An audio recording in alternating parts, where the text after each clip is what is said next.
ये कहीं कहीं मामला अटका हुआ है क्या कन्हैया बिल्लारी भाई? ऐसा जबरदस्त ऐसा प्रचंड बहुमत मिले तो सीधा सीधा इसमें तो कोई नो इफ एंड बट होना चाहिए कि नीतीश ही बनेंगे, बात खत्म।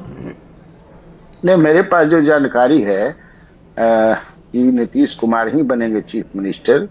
और 20 तारीख को मैंने जो सुना है, मैं भी एक दो मंत्रियों से जो भी मंत्री हैं बातचीत हुई है, तो उन्होंने कहा कि नहीं 20 तारीख को संभवतः, चूंकि प्राइम मिनिस्टर को भी आना है, गांधी मैदान में वो शपथ ग्रहण समारोह रखा जाएगा और चूंकि प्रधानमंत्री को आना है तो 20 को संभवतः उन्होंने कहा कि हो जाएगा और नीतीश कुमार ही बनेंगे। हालांकि बीजेपी के एक नेता से बात हुई, बड़े नेता से, तो उन्होंने कहा कि इसमें देखिए ये मैंडेट जो है नीतीश कुमार के फेयरवेल मैंडेट है। ये इतना जबरदस्त रूप से फेयरवेल दिया है जनता ने, तो ये फेयरवेल है, ये फेयरवेल है, अलविदा। हाँ, अलविदा नीतीश का बहुमत है मैंडेट। हाँ, ये उन्होंने कहा। लेकिन हमको भी लगता है, हमसे पूछ रहे हैं तो ये नीतीश ही बनने जा रहे हैं। और जो दिबांग कह रहे थे कि इसमें पश्चिम बंगाल के चुनाव जब तक मुकम्मल नहीं हो जाते, कुछ भी एनडीए के अंदर किसी भी तरह का झंझट बीजेपी नहीं मोल लेना चाहेगी। सही दिबांग कर रहे हैं। वो नीतीश कुमार को तो हटाएंगे ही, अपना बनाएंगे, क्योंकि अब बिहार बीजेपी का है, बीजेपी का बिहार है। अब नीतीश अब न मजबूरी है न जरूरी है, ये तो दिख भी रहा है। हाँ, ऐसा पहली बार हुआ है। सारे पत्ते जो वो तुरप का इक्का होता है वो नीतीश के हाथ में नहीं है इस बार। नहीं है, बिल्कुल नहीं है। और इनके पास 10-12 जो है लोकसभा के भी मेंबर हैं, ये भी आप ध्यान में रखिए। तो इसीलिए हालांकि इस जीत को मैं कहता हूं कि ये चमत्कारी जीत है और मैं अभी भी इस पर कायम हूं।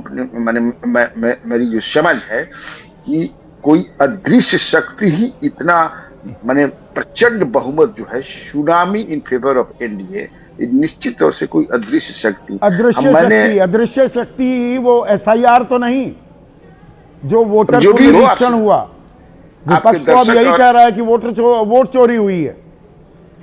राहुल गांधी कह रहे हैं वो आ गए हैं, कल रात को आ गए। राहुल गांधी कह रहे हैं कि ये तो हमें पता था चोरी होगी। बिहार का परिणाम वाकई चौंकाने वाला है। हम एक ऐसे चुनाव में जीत हासिल नहीं कर सके जो शुरू से ही निष्पक्ष नहीं था। संदीप भाई, अंतिम मतदान के दिन तक अकाउंट में महिलाओं के 10-10 हजार रुपए आए हैं। ऐसा होता है कहीं? नहीं, वो 10,000 आते रहे, 10,000 तो आ रहे थे, पर सिर्फ 10,000 आने से 202 सीटें आ गई। नहीं, वो मैं कहा ना कि कोई अदृश्य शक्ति है जो इतना प्रचंड बहुमत दिलाने में बहुत बढ़िया से। वो अदृश्य शक्ति कांग्रेस का हाथ तो नहीं है। 61 में 6 जीत पाती है कांग्रेस। नेता विहीन 57 दिन राहुल गांधी गायब हो जाते हैं। अखिलेश प्रसाद सिंह आरोप लगा रहे हैं, मैं नहीं कह रहा हूं कि भाई ये चुनावी प्रक्रिया में लोकल लेवल के नेता शामिल नहीं किए गए, बाहर के लोग काम कर रहे थे। शकील अहमद कह रहे हैं जानबूझकर गलती की गई। निखिल कुमार कह रहे हैं ये संगठन का टोटल फेलियर है। राहुल गांधी 57 दिन गायब हो गए थे।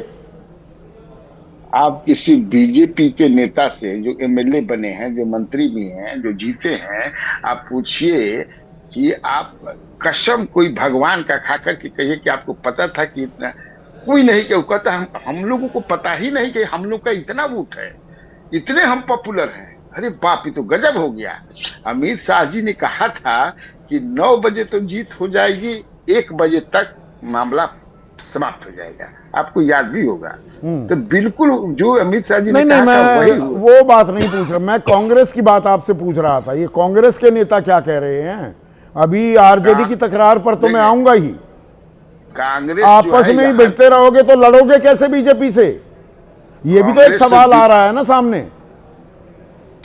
कांग्रेस दिव्यांग थी और दिव्यांग ही रह गई इस चुनाव में भी।